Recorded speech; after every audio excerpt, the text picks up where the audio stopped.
এই যে ফুটাগুলো আপনারা দেখতেছেন ওই এই জোনে আঞ্জিগুলাতে কিন্তু মশলা না ঢোকার কারণে এই যে দেখেন আমি আপনাদেরকে দেখাই, দেখছেন এই যে দেখেন চাবি কিন্তু ঢুকে। তো আমি মিস্ত্রিদেরকে বলবো যারা কাজ করে অবশ্যই এই আঞ্জিগুলা ভালো করে মেরে দিবেন, কারণ আমি আগেই বলে দিছি যে কাজ যতটুকুই হোক না কেন, কাজ করো বা না করো, সব সময় কিন্তু কাজের গুড়া সাইড পরিষ্কার করে রাখতে হবে, কারণ পরিষ্কার পরিচ্ছন্নতা ইমানের অঙ্গ। আপনার আল্লাহ প্রিয়ান, আসসালামু আলাইকুম। সুজল ভাই পেজ থেকে আপনাদেরকে শুভেচ্ছা এবং স্বাগতম। পরিষ্কার পরিচ্ছন্নতা ইমানের অঙ্গ। তো আমি যে সাইডে দাঁড়িয়ে আছি আপনারা দেখতেছেন অলরেডি 4 ফিট গাঁথনি হয়ে গেছে। আজকে আমি আপনাদেরকে সম্পূর্ণ সাইডটা ঘুরিয়ে দেখাবো যে আমাদের সাইডটা আসলে পায় পরিষ্কার কেমন থাকে বা কেমন কাজটা আছে, কি কি কাজ আমরা করতেছি বা কি কাজ আমরা করতেছি না, বা কোন কোন কাজ মালিককে দিয়ে আমরা করাইতেছি, আমরা আপনাদেরকে ভিডিওতে সম্পূর্ণ দেখাবো। আচ্ছা দেখেন, যদি আপনারা আমার পিছনে বা সামনের দিকে লক্ষ্য করেন, প্রত্যেকটা দিকে ওয়াল আছে। যেমন এই ওয়ালটা দেখেন, এই ওয়ালটা কিন্তু আজকে করা হয়েছে। আমি যদি বাহির সাইডটা আপনাদেরকে দেখাই, দেখেন, বা আমি আপনাদেরকে যদি ভিতর সাইডটা দেখাই, একটু দেখাও, দেখেন ভিতর সাইডটা কত সুন্দর ক্লিন করে রাখছে, কোনো সমস্যা না, একদম ক্লিন, অনেক সুন্দর করে পরিষ্কার করে রাখছে। কারণ আমি আগেই বলে দিছি যে কাজ যতটুকুই হোক না কেন, কাজ করো বা না করো, সব সময় কিন্তু কাজের গুড়া সাইড পরিষ্কার করে রাখতে হবে, কারণ পরিষ্কার পরিচ্ছন্নতা ইমানের অঙ্গ। আপনারা দেখেন কোনো একটা সাইড যদি এক কোণা ভালো পর্যন্ত আপনারা এক্সট্রা ভালো পাইবেন না, কারণ আমরা সব সময় একদম পরিষ্কার করে রাখি, কারণ পরিষ্কার করে রাখলে প্লাস্টার করার সময় সুবিধা হয়।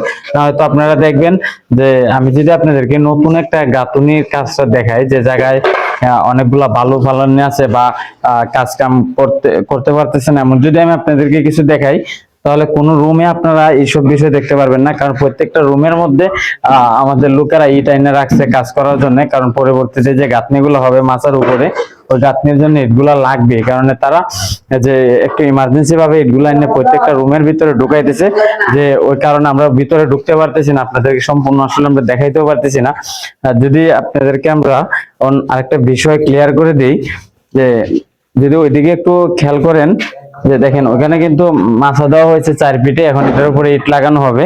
তো এটার নিচটা কিন্তু আমরা একদম ক্লিন করে রাখছি, পরিষ্কার করে রাখছি, যেন বালু টালু পড়লে আমরা উঠাইতে পারি, কোনো প্রকার সমস্যা না হয়।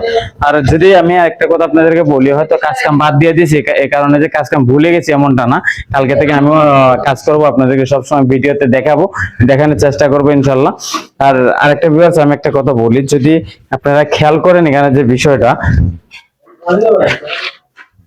একটু সরের দিকে, আচ্ছা দেখেন আপনারা যদি ওয়ালের দিকটা একটু খেয়াল করেন, কারণ ওয়ালের সুতাটা কিন্তু ওইদিকে প্লাস, কলমের প্লাস থাকার কারণে এদিকে কিন্তু সুতার আনসাইজ, যেদিকে সুতা ছিল না, কি কারণে কলমের এই আনসাইজ দিকে দেখেন কত সুন্দর করে মিল করে দিছে।